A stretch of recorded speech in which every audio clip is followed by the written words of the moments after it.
안녕하십니까. 자, 오늘 제가 여러분들께 준비한 자료는 바로 신컨텐츠에 대한 재평가, 미디어 세상의 변화를 말씀을 드리고자 합니다. 자, 아시다시피 주말 동안 크게 이슈를 달궜던 것이 또 승리호에 대한 이야기였고요. 그리고 최근에 글로벌적인 인기를 끌고 있는 가수가 바로 BTS, 방탄소년단입니다. 이 한류가 상당 부분 무섭게 이렇게 진행이 되고 있는 가운데 우리가 여기에서 얘기하는 신컨텐츠라는 것은 어떤 의미로 우리가 어떻게 받아들이고 그것이 주식시장에 어떤 영향을 미칠 수 있을지에 대한 부분을 좀 더 심층적으로 알아보도록 하겠습니다. 자, 우선 첫 번째 그림 잠깐 보시면 우리가 이제 많이 봤던 그림이죠. 주말 동안 이슈가 되었던 바로 이 승리호에 대한 부분과 그리고 여기 오른쪽에 있는 것은 바로 우리가 기생충 영화입니다. 이 기생충 영화가 또 전 세계적으로 상당 부분 인기를 끌면서 우리가 그때도 바른손이라든지 또는 바른손 관련주들이 크게 상승하는 모습도 나타냈었습니다. 이렇게 컨텐츠라는 것이 예전 같았으면 우리가 상당히 평가적인 부분 자체가 절하될 수 있는 그런 것들이 지금은 다시 한 번 더 재평가를 받으면서 그리고 거기에 따라서 외국인들도 좋아하고 그리고 거기에 기관에 대한 매수 상당 부분 들어오는 그런 모습들이 많이 나타나는데, 자, 컨텐츠가 과거에 있는 컨텐츠와 그리고 현재 다시 한 번 더 새롭게 시작되는 컨텐츠에 대한 차이는 뭐고 그 차이점에 대해서 우리가 본격적으로 말씀을 한번 드려보면, 자, 일단은 크게 세 가지로 나눌 수가 있을 것 같은데요. 우리가 과거와 현재에 대한 차이점을 봤을 때 우선 시청률에 대한 파급력, 그리고 두 번째는 글로벌 문화에 대한 공유, 그리고 인물이 바로 지식 재사건으로 바뀌고 있다는 분위기인데, 자, 하나씩 좀 더 자세하게 한번 내용을 보시면요. 일단은 우리가 이 시청률을 좀 눈여겨봐야 될 것 같아요. 예전에 우리가 이제 모래시계가 한창 방영을 할 때 그때 시청률이 얼마였었냐면 약 60% 정도 됐습니다. 모래시계 그때 방영할 때 길거리에 사람이 안 돌아다닌다 할 정도로 그 정도로 많은 분들이 이 브라운관 앞에서 이 모래시계를 시청을 하시면서 그때 이제 이정재라는 배우를 처음으로 알게 되었죠. 자, 하지만 우리가 이 모래시계에 대한 60%에 대한 시청률에 대한 파급력과 현재 시청률 10%에 나온 파급력은 뭐가 더 클까? 한번 냉정하게 생각을 해봐야 되는데요. 최근에는 이 10%의 파급력이 훨씬 더 크게 다가온다는 거죠. 왜냐하면 이 미디어라는 것이 재생산이 된다는 개념이라고 좀 보시는 게 맞습니다. 자, 예전 같으면 이제 한 번 방영되고 이제 끝나는 것들이 이번에는 추후 두 번, 세 번, 그리고 거기에 짤막짤막하게 짤이라는 부분으로 다시 한 번 더 재생산되면서 상당한 파급력을 가지게 된다는 거죠. 자, 그러면서 우리가 방식 자체도 바뀌게 됩니다. 예전에는 우리가 흔히 아날로그 방식이라고 합니다. 아날로그, 우리가 신문이라든지 또는 TV, 그리고 잡지나 또는 라디오를 통해 가지고 정보를 습득하는 단계였다면 이런 것들은 앞으로 상당히 쇠퇴하고 있는 과정이라고 좀 보시면 되고요. 대신에 이 디지털 방식이라고 하는 유튜브라든지 또는 IPTV, OTT라고 하죠. 자, 인터넷이나 또는 콘텐츠에 대한 선호도가 상당 부분 높아진다는 거죠. 자, 그러면서 우리가 정보에 대한 선택적인 인식도 상당 부분 강화가 되고 있는 양상인데, 자, 예전 같으면 세대별로 보는 TV가 다릅니다. 뭐 50대 이상은 어떤 TV를 보고 있고 50대 밑으로 어떤 프로그램을 보고 있고 이런 식으로 달라진다면, 자, 이런 세대 차이 자체는 점점 시대가 갈수록 줄어들 수밖에 없다. 그럼 뭐가 달라질 수 있느냐? 바로 성향별로 대립구조가 강해질 확률이 대단히 높다는 거죠. 왜냐하면 지금부터는 맞춤형 정보 시대로 넘어가는 시점이거든요. 그럼 내가 보고 싶은 정보만 볼 수 있는 시대로 바뀌어 나간다는 거예요. 그러면 여기에 따른 부분에서 AI라든지 또는 포털 사이트에 대한 그런 검색 키워드들이 내가 좋아하는 것들만 뽑아서 거기에 따른 부분만을 먼저 볼 수 있는 단계로 바뀌고 있는 그런 모습들입니다. 그러면서 취향 맞춤에 대한 정보화가 시대로의 전환이 가속화되고 있다라는 부분으로 해석을 해야 되는데요. 자, 다음 그림도 보시면 글로벌 문화 공유라고 적어놨는데, 자, 이게 무슨 말이냐? 자, 결국에는 이 OTT 시장이 확대된다는 부분 자체를 우리가 눈여겨볼 필요가 있습니다. 자, 글로벌 OTT, 우리가 흔히 대표적으로 넷플릭스 같은 업체들이 있겠죠. 그러나 이런 넷플릭스 같은 업체들이 등장을 하면서 미국에서도 넷플릭스로 화면을 공유를 해서 보고 있고, 마찬가지로 국내에서 이 넷플릭스로 화면을 보고 있다는 거죠. 그리고 최근 들어가지고 이슈가 됐던 것이 바로 동남아에 대한 이 OTT 시장 자체가 자체적인 OTT가 무너지고 있다는 뉴스였거든요. 자, 동남아는 아시다시피 세계 최대 인구를 자랑하는 곳입니다. 하지만 거기에서도 자체적인 OTT가 무너지고 있다는 것은 결국 글로벌 공룡 바로 넷플릭스가 등장하면서 그 시장을 현재 점유율을 계속적으로 올려나가고 있는 시점이라는 거죠. 그래서 전 세계가 똑같은 플랫폼을 가지고 거기에 대한 시장 자체가 확대되고 있는 양상들이기 때문에 지금부터는 우리가 문화에 대한 힘으로 컨텐츠에 대한 힘이 강할수록 주가에 대한 변화라든지 또는 재평가가 나타날 수 있는 그런 구간이 형성될 수밖에 없다고 봐야 될 것 같고요. 자, 그러면서 고유 콘텐츠에 대한 중요성이 부각되고 있다는 거죠. 우리만이 가질 수 있는 컨텐츠에 대한 그 컨텐츠에 대한 부분 자체가 부각받을 수 없는 시대적 분위기로 나타나고 있다는 부분으로 우리가 해석을 해야 되고요. 자, 예전 같았으면 이제 방송을 송출할 수 있는 송출사가 훨씬 더 높은 지위를 가지고 우리가 미디어 콘텐츠를 제작하는 회사들을 하도하게 되었습니다. 하지만 최근에는 오히려 미디어 콘텐츠를 제작하는 업체들이 훨씬 더 많은 평가를 그리고 높은 평가를 받을 수 있는 시대로 바뀌어가고 있다는 거거든요. 자, 그러면서 이제 글로벌 문화 공유에 대한 부분도 우리가 눈여겨봐야 되는데 우리가 넷플릭스 같은 거 이용해 보신 분들 다들 아실 거예요. 거기에 자막이라는 것은 어차피 이 영상이 마음에 든다면 자막은 활성화 모드로 우리가 바꿔서 볼 수 있습니다. 한마디로 언어가를 어떤 언어를 쓰는지는 중요하지 않다는 거죠. 오히려 이 컨텐츠가 어떤 시각적인 효과를 가지고 있는지 거기에 따른 부분 자체가 내 마음에 드는지가 훨씬 더 시장에는 큰 영향을 미친다라고 봐야 되고요. 마찬가지로 스트리밍 서비스가 현재는 상당 부분 증가하고 있다는 것도 우리가 컨텐츠 시장이 뜰 수밖에 없는 요인 중에 한 개로 봐야 된다는 거죠. 자, 예전 같으면 우리가 80바이트 크기의 문자로 나의 정보를 전달하는 역할을 했다면 최근에는 이런 동영상에 대한 부분 자체가 상당 부분 발전하면서 반도체에 대한 수요까지도 증가하는 그런 시점이 나타나고 있는 부분이라고 보실 수 있겠습니다. 자, 그리고 이 부분이 이제 중요할 수 있는데요. 바로 이 신컨텐츠 시장에서 가장 중요한 것이 바로 이 인물에서 지식 재산권으로 바뀌어가고 있다는 부분이거든요. 우리가 예전에는 한류 스타들, 그래 우리가 윤사마라든지 또는 변사마, 이병헌 씨나 또는 배용준 씨에 대한 이런 인물에 대한 부분 자체에서 인기를 얻는 시대였다면, 자, 하지만 이런 것들에 대한 효과로 화장품에 대한 모델을 한다든지 또는 소비 효과를 증진시키다든지 이런 것들은 일시적인 부분이라고 봐야 되죠. 하지만 이제는 지식재산권에 대한 재평가가 이루어지고 있다는 겁니다. 오히려 이 배우가 누가 이 방송을 출연해가지고 여기에 대한 컨텐츠를 자기가 주연으로 연기를 하고 있는지가 중요한 게 아니고 이 프로그램에 대한 스토리가 어떻게 이어지고 거기에 따른 지식이 어떤 식으로 지식재산권이 형성되어 있는지에 대한 부분이 훨씬 더 중요하다는 거죠. 자, 그런 부분 자체가 바로 웹툰에 대한 수출이 나타나고 있는 부분으로 연결될 수 있고요. 마찬가지로 영화에 대한 부분 자체가 수출이 늘어나고 있는 부분으로 연결될 수 있다는 거죠. 자, 외국 사람들 우리나라 그 주연 배우라든지 또는 만화 주인공 어떻게 많이 알겠습니까? 많이 모를 수밖에 없거든요. 다만 우리나라에 대한 문화를 선호할 수 있는 것은 바로 이런 지식재산권에 대한 프리미엄이 지금 나타나고 있기 때문에 그게 가능하다라고 보는 게 맞겠습니다.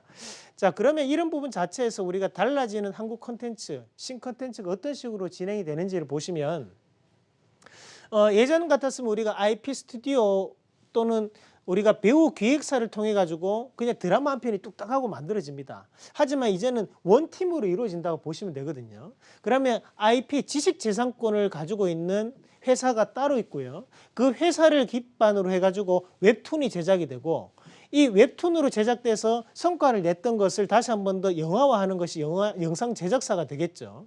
그리고 거기에 부분 자체를 배포하는 곳이 동영상 플랫폼이 됩니다. 그래서 여기에 대한 부분 자체가 유기적으로 이어지면서 신컨텐츠주가 좀 더 프리미엄을 가지고 갈 수 있는 단계로 넘어가는 거거든요. 아, 예전 같았으면 유명한 배우가 출연했는데 재미가 없어. 아, 그래 유명한 배우가 출연했기 때문에 시청률이 어느 정도 보장이 돼라는 것이 가능했지만 이제는 이런 스토리 라인이 제대로 갖춰져 있어야지만 거기에 따른 프리미엄이 들어갈 수밖에 없다라는 부분으로 우리가 해석을 해야 될 것 같습니다. 자, 마찬가지로 우리가 이런 드라마 제작 환경도 상당 부분 바뀌고 있는데요. 자, 우선 기획 단계가 들어가죠. 어떤 드라마가 제작될지에 대한 드라마 시나리오 작가가 투입이 돼가지고 그 시나리오를 적는 단계가 펼쳐지고요. 자, 그리고 이제 돈이 투자가 됩니다. 그러면 그런 투자에 대한 부분 자체가 TV 광고를 받거나 또는 OTT 업체들에 대해서 투자를 받게 되는 개념이 형성되겠고요. 자, 그러고 난 다음에 제작이 되는데 제작은 대부분 다 이제 제작사를 통해 가지고 형성이 됩니다. 그러면 제작사들이 여기에 대한 부분 자체를 제작을 하겠죠. 그리고 이제 편성 및 방영이 되는 것이 바로 지상파라든지 또는 우리가 뭐 IPTV를 통해서 방영이 되게 된다는 거죠. 자, 하지만 여기에서 현재는 하나씩 더 생기게 됩니다. 뭐가 생기냐면 우리가 드라마 작가가 우리가 이 기획을 짜가지고 시나리오를 적었을 때 물론 그 드라마 작가에 대한 능력도 좋지만 우리가 여러 명이 달라붙어 가지고 기획력 있게 짜는 스토리가 훨씬 더 알찰 수 있고 거기에 대해서 기승전결이 잘 맞아 들어갈 수가 있는 부분이거든요. 우리가 미국의 이제 픽사라든지 또는 디즈니사 같은 경우에 만화 영화 한 편을 제작하는 데까지 시간이 상당 부분 소요가 되죠. 하지만 그런 만화 영화 같은 경우에도 상당한 스토리가 짜여져 있고 그리고 거기 안에서도 재미와 감동을 다 담고 있습니다. 그런 것들은 그만큼에 대한 시간과 돈을 투자하기 때문에 가능한 거거든요. 한 명이 짜는 스토리는 아니라는 거예요. 마찬가지로 예전에 우리가 드라마 작가 한 명이 뭔가에 대한 막장 드라마를 만들어서 그 막장 드라마가 대히트를 치는 시대는 지났다라는 거죠. 오히려 이런 작가들의 네임밸류가 중요한 시대가 아니고 좀 더 짜임새 있게 탄탄한 스토리를 가질 수 있는 팀이 등장하는 시대로 바뀌어가고 있다는 거거든요. 우리가 이런 웹툰이 성공할 수밖에 없는 것도 예전 같았으면 우리가 이런 뭐 책 같은 경우에 만화책이나 이런 것들을 보더라도 스토리 자체가 상당히 단조롭게 넘어갑니다. 하지만 최근에 이제 이런 웹툰 나오는 부분에 인기 있는 웹툰들 같은 경우에는 사회적인 부분 자체도 스토리로 엮어낸다든지 또는 다양한 부분에 대해서 또는 방대한 스토리를 담고 있는 경우가 상당히 많습니다. 그러면서 거기에 따른 부분 자체가 현실적으로 와닿을 수 있는 그런 지식재산권을 가질 수 있다는 거죠. 자, 마찬가지로 우리가 투자가 예전 같았으면 TV 광고로 단조로운 투자가 이루어지던 시대였었거든요.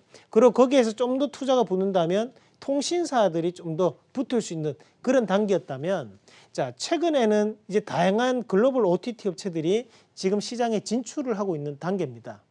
그러면 여기에 따라 가지고 투자가 더욱더 활성화될 수 있다는 것은 우리가 앞으로도 이 시장 자체는 훨씬 더 커질 수 있다는 뜻이거든요. 앞서서도 말씀을 드렸던 내용이 바로 이 동남아에 대한 자체적인 OTT 시장이 무너지고 있다는 내용이었는데 자, 마찬가지로 우리가 이 자체적인 OTT가 무너지는 것은 글로벌적인 공룡 OTT들이 투입되기 때문에 그 시장이 무너지고 있는 과정이라고 봐야 됩니다. 그만큼의 상당한 거대한 자금들이 들어가고 있는 부분이라고 보시는 게 맞고요.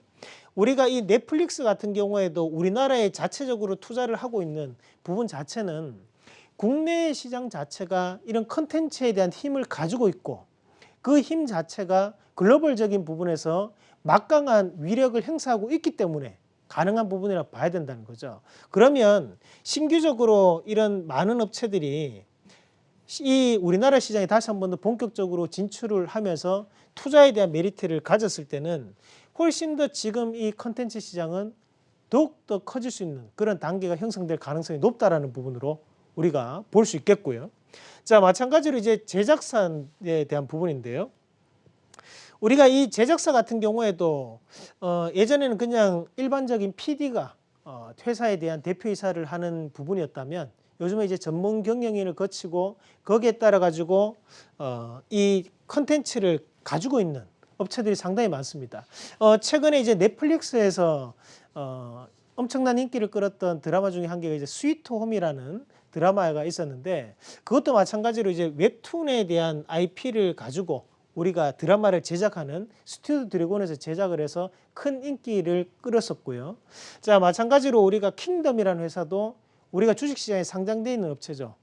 바로 A스토리라는 곳에서 바로 이 지식재산권을 가지고 제작을 한 부분이었습니다.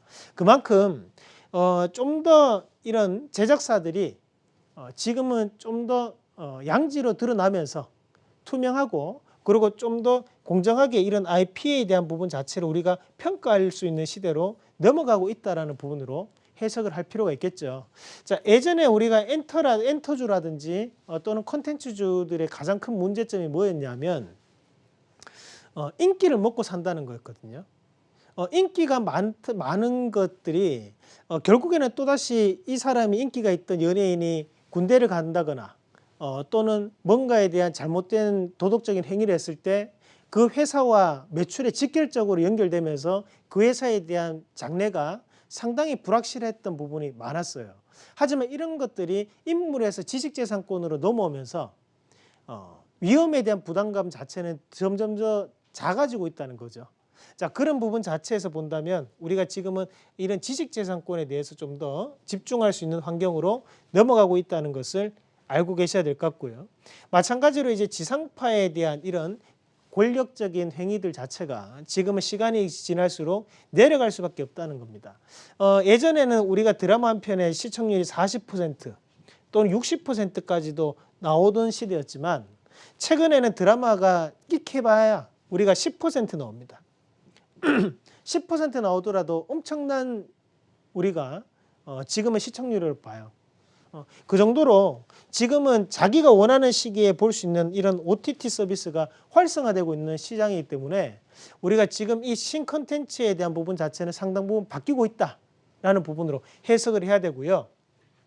여기에 따른 종목군들은 제가 요거 끝나고 시간 관계상 주식 강의 시간에 온라인으로 여러분들께 다시 한 번 더 전해드리도록 하겠습니다. 자, 다음 그림 한번 같이 보시면 이 김구 선생님이 나의 소원 중에 일부를 제가 발췌한 부분입니다.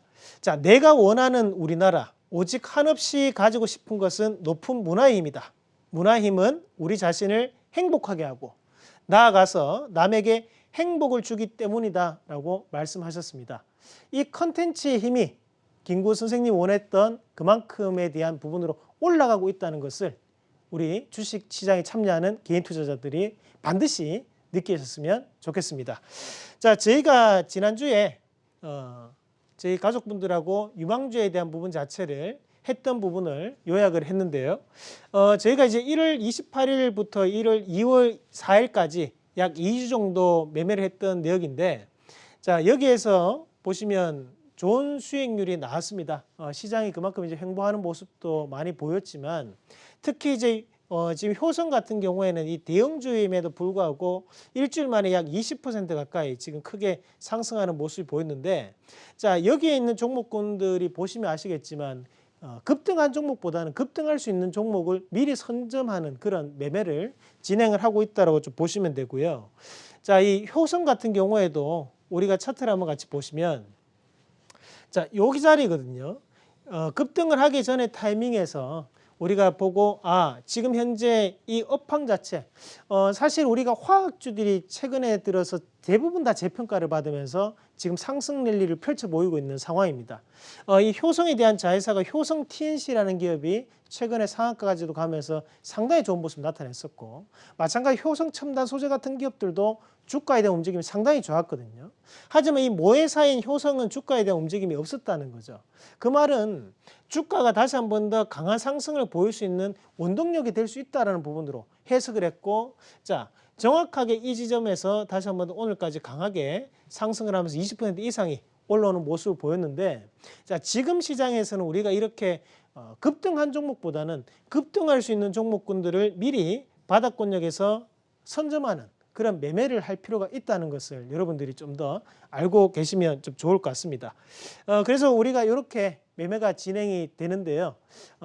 앞서서 말씀드렸던 이 신컨텐츠 시대를 주도할 수 있는 그런 종목군들도 오늘 여러분들께 준비를 했던 만큼 공개를 하도록 하겠습니다. 그래서 이 방송 끝나고 저희가 온라인 주식 강의를 통해서 말씀을 드릴 테니까 많이 참여하셔서 종목도 한번 같이 평가를 해보시길 바라겠습니다.